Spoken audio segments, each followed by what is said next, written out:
Listening instructions. The listening test is about 30 minutes long and audio will be played once.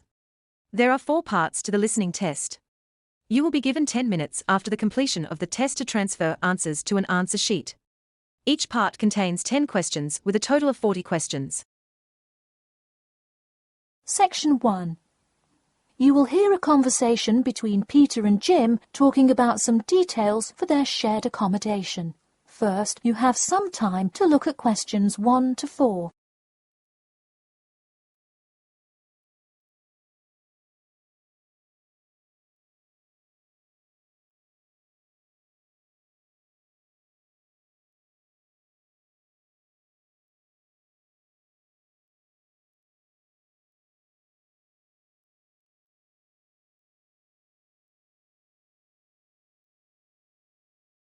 You will see that there is an example which has been done for you. On this occasion only, the conversation relating to this will be played first. Hey Jim, it's Peter. Oh, hey Peter, what's up? I thought I'd call so we could hammer out the details for next year's lease. Peter says that he wants to hammer out the details for next year's lease with Jim. So, lease has been written in the space. Now we shall begin. You should answer the questions as you listen, because you will not hear the recording a second time. Listen carefully and answer questions 1 to 4. Hey Jim, it's Peter. Oh, hey Peter, what's up? I thought I'd call so we could hammer out the details for next year's lease. That's a good idea. Did we ever decide on how to split the total rent? Well, I was thinking, since my room is bigger, I probably should pay a little more. So I could pay £110 and you could pay £80. Does that sound okay? Considering that my old apartment cost me £100 for a smaller room, I'm definitely all right with that. Hey, I was looking at a map of the area and can't seem to find a bus stop near it. Do you know where we would catch the bus? Well, the bus is actually pretty far from us, but we have that garage that we can park our cars in. Wow, that's great. Convenient parking is hard to find, so we're lucky we have that. Okay, so we have a whole lot of things we'll need to buy when we move in. How do you want to split that up? I was wondering, do you still work at the supermarket? Yep, every Tuesday and Saturday. Would you be able to buy things from there if I sent you a shopping list? Sure, I can do that.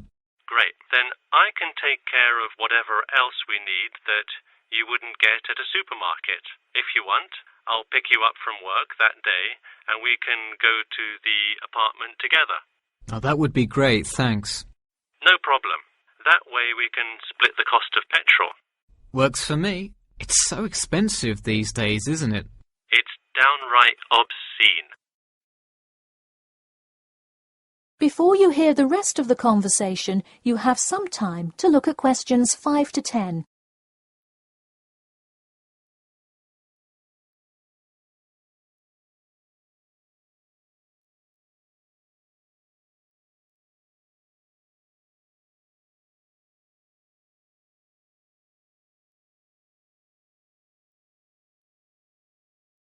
Now listen and answer questions 5 to 10. So let's figure out what appliances we need. Do we have a microwave? Yes, the landlord's providing that for us. Hey, do you still have that space heater, though? We need one for the kitchen since it's not connected to the central heating. All right, I'll bring that. Anything else? Well, I have some dining room and living room furniture I can bring, so that should take care of most of the big stuff. You know what we do need, though? Could you bring a toaster? I actually don't have one. It doesn't come with the microwave. No, the landlord is only supplying the microwave. It would really help if you could bring one. Okay, I'll pick one up at the store. You know, I also have this cool antique rotary phone that would be a cool addition to the apartment, sort of as decoration and utility. Oh, cool. The only thing is, we'd have to put it in the kitchen unless you want it in your room. Why not put it in the living room? The living room's too loud to have a phone conversation. The noise sort of carries, So if one person is trying to watch TV or have friends over, the person on the phone won't be able to hear. Okay, well I guess kitchen it is then. Any other big things we need? That seems like everything. That's all I can think of. And of course, move-in is... June the 1st. I can't wait. We'll be able to watch the big game in our new apartment. It's going to be awesome. Yeah, we can move in the morning, and then Friday night we can sit back and cheer on Liverpool. I have an exam in the morning, but we'll be done around 11 a.m. and can move in after. Wait, Liverpool? You're joking, right? I thought you were a Manchester United fan. Man U? No way. Liverpool all the way. Oh no, I don't know if I can live with a Liverpool fan. That is the end of section 1. You now have half a minute to check your answers.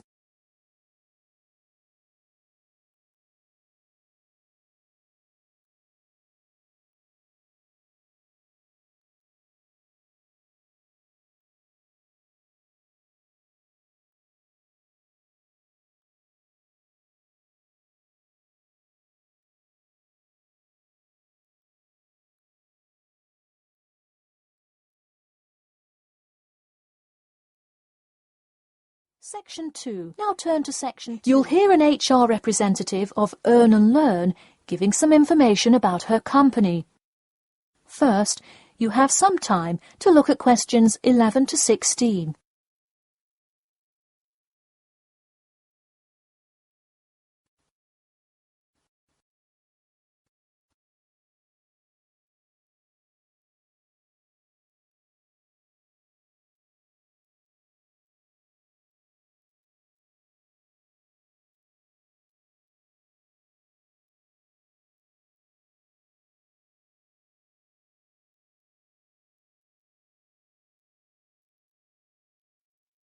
Now listen carefully and answer questions 11 to 16. Welcome to all of you. Can everybody see and hear me? Good. I'm Sarah Connor, an HR representative of Earn and Learn. I have been asked today to talk to you about our company. So, for those of you who don't know very much about the company, let me start by giving you some basic information about it. Earn and Learn started nearly 20 years ago. It is not a charity but a for-profit company that enables promising entrepreneurs to make money while travelling. During the past 10 years, it has grown rapidly and has gained great influence in most countries of the world. We have a partnership with the school and take a large number of recent graduates from the business school. So, if you are a recent graduate, I'd say you can consider applying to our company. Before your application, you might be curious about what sort of places you could go to. There are 4 main locations, but you also have the freedom to submit a different location, and if they can make the necessary arrangements, you can go.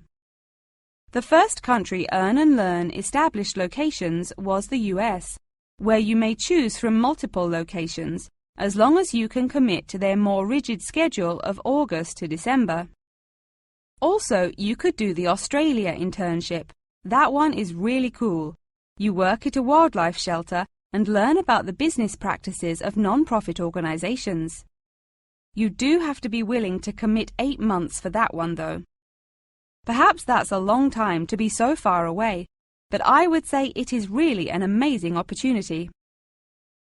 I don't know whether some of you are in decent physical shape. If so, the South Africa internship is another exciting one. You learn a lot about sustainable farming, but you would be doing some of the manual labour involved in maintaining a farm. Indeed, it's hard work, but I think you would definitely be able to do it. It may be wise to wait until after their summer is over, so it's not so terribly hot. In addition, there is a most recently established location in India. This one gives you more of a study abroad feel, given that they arrange a host family for you to stay with. In the other locations, you live in an apartment with other interns, so this is definitely a unique experience. Before you hear the rest of the talk, you have some time to look at questions 17 to 20.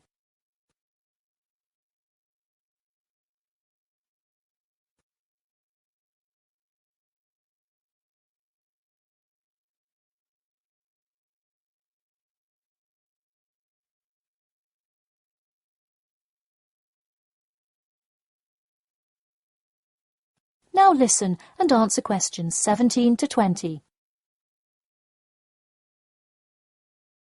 Regardless of where you go, at the end of the program you get a global travelling certificate, as long as you can explain your experience. You can provide a written log of what you did. I recommend writing journal or blog entries about what you do every day, or a weekly summary of each day. Of course, you don't have to write up a formal report or anything like that, and you need to apply for it once you have returned. Some students may want to know whether this is a paid internship. Actually, you have to pay for the flight there yourself. But you have the opportunity to create your own small business, which could earn you money if it's successful. So basically, you pay for it all up front, but when you're there, you can find ways to make money. That is to say, you pay for 2/3 of the cost up front as a deposit, and then give the final instalment 1 month prior to your return. Finally, I have to remind you that you need a health check before you go, to make sure you're not going to spread any communicable diseases. In addition, before you go, you don't have to attend any meetings or workshops. You'll meet everyone you'll be working with once you get there. Okay, well, that's all I've time for today. Thanks for listening, and I'm happy to take any questions if you have them. That is the end of section 2. You now have half a minute to check your answers.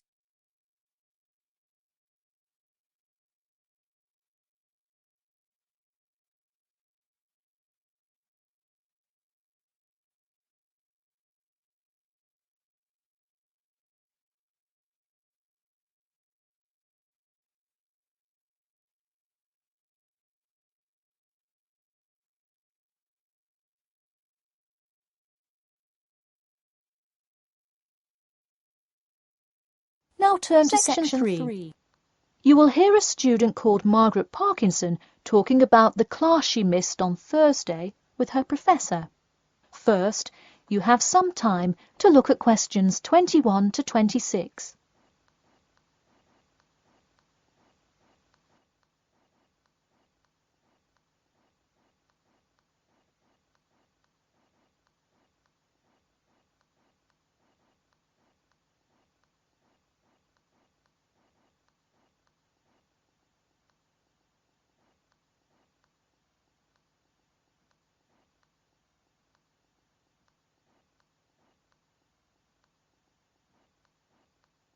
Now, listen carefully and answer questions 21 to 26.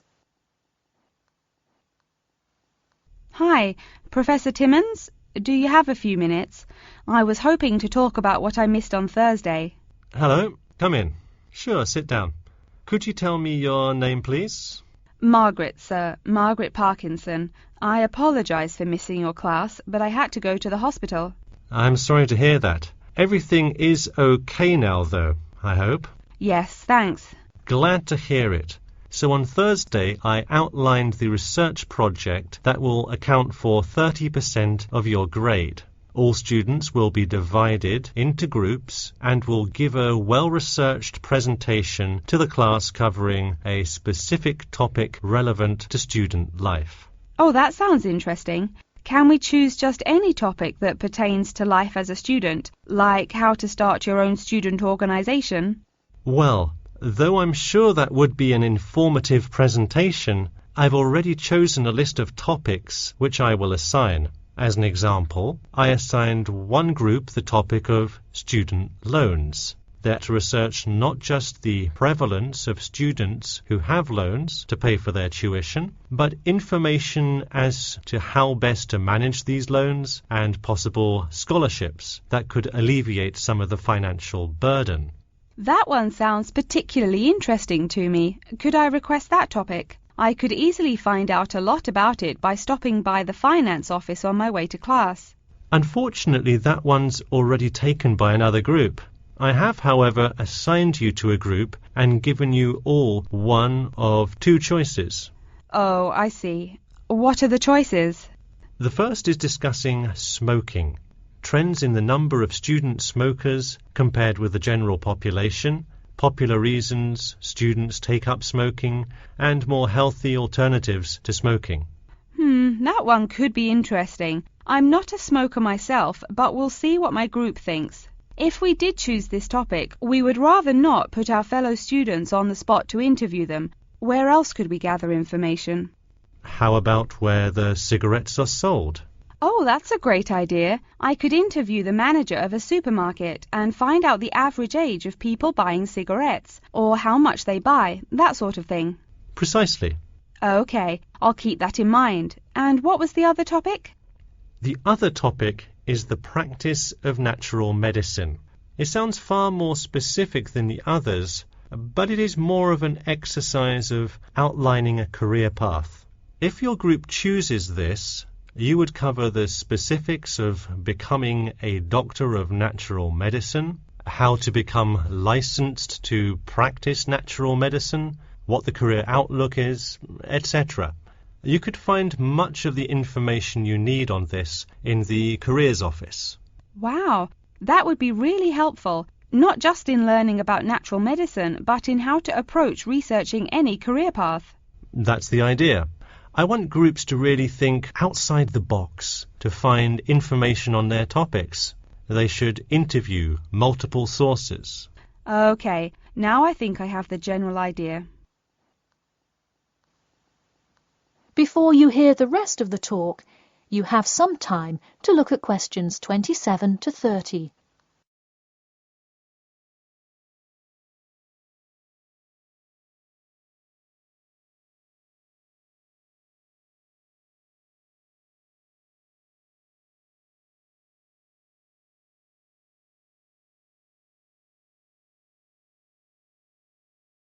Now listen carefully and answer questions 27 to 30.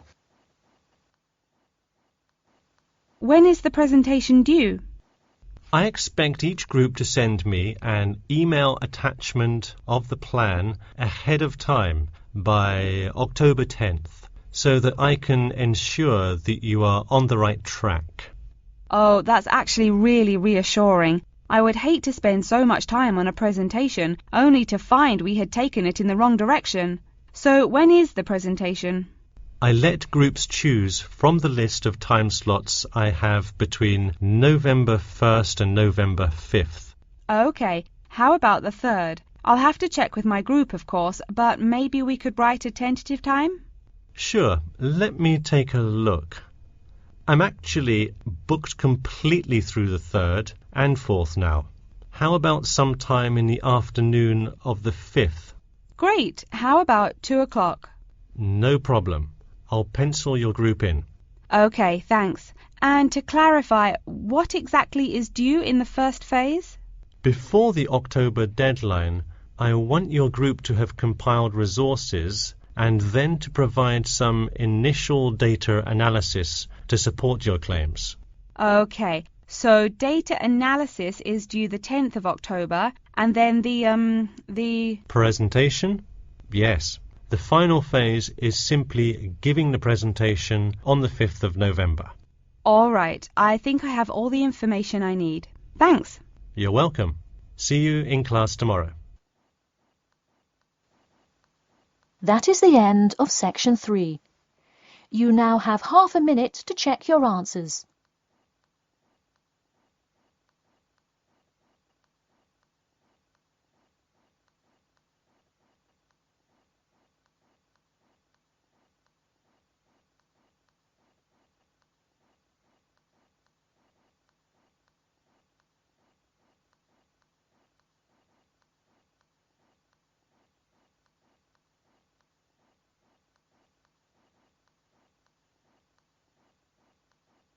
Now turn to section 4. You will hear an introduction about an eco-friendly building called the Gherkin. First, you have some time to look at questions 31 to 40.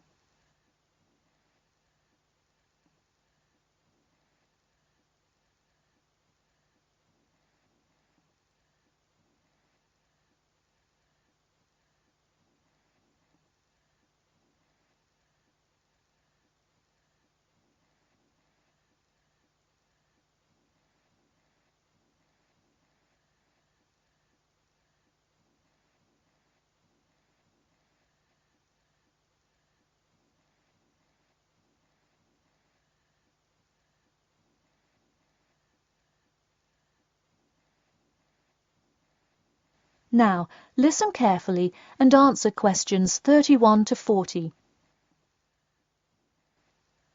Today, I'd like to tell you about how UK architects are playing their part to address the issue of global warming.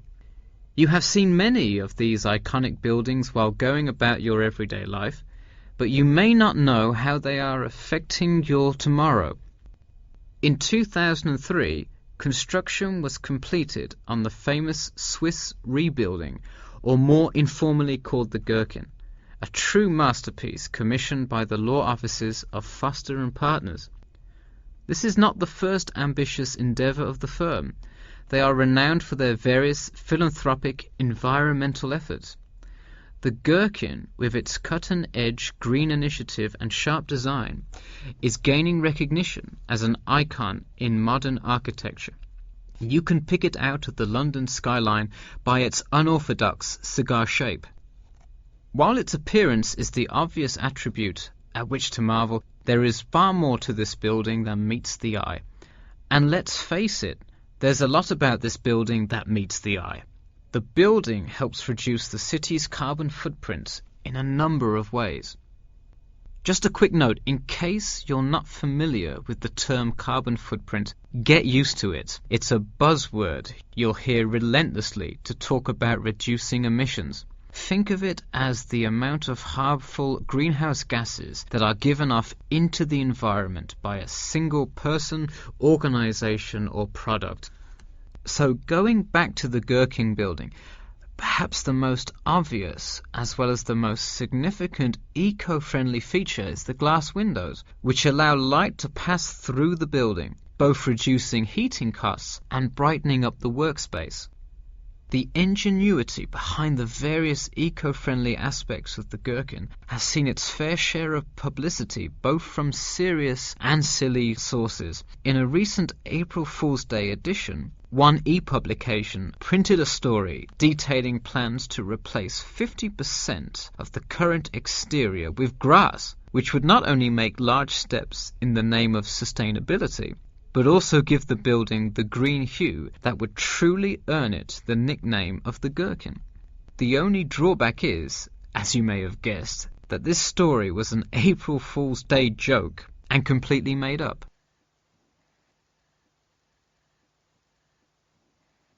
In all seriousness, though, the building is setting a new standard of design that other architects and city planners just cannot ignore. The building's bold and cost-efficient design has won a number of architecture awards, including the Stirling Prize, the London Region Award, and the Empress Skyscraper Award, among others. The design comfortably accommodates a large number of offices, while keeping maintenance and operation costs down, striking a superb balance between nature and the workplace. Nature is well and good, as long as the weather is nice outside. Given London's notoriously bad weather, the architects knew they must devise a quality temperature regulation system, and that they did. A special system designed to reduce the building's reliance on air conditioning was devised that cuts consumption in half compared to standard office buildings. There are atria that link each floor vertically to one another, forming spiraling spaces up the entire building. They serve not just as social common spaces, but also act as the building's lungs, distributing clean air from the opening panels in the facade through the entire building. The building isn't all business, though. It has its fair share of fun as well. At the very top, a club room offers a picturesque entertainment spot for company functions, private parties, etc., with a breathtaking panoramic view of the city. The creation of such an innovative structure has many wondering what the future of urban planning and architecture may be.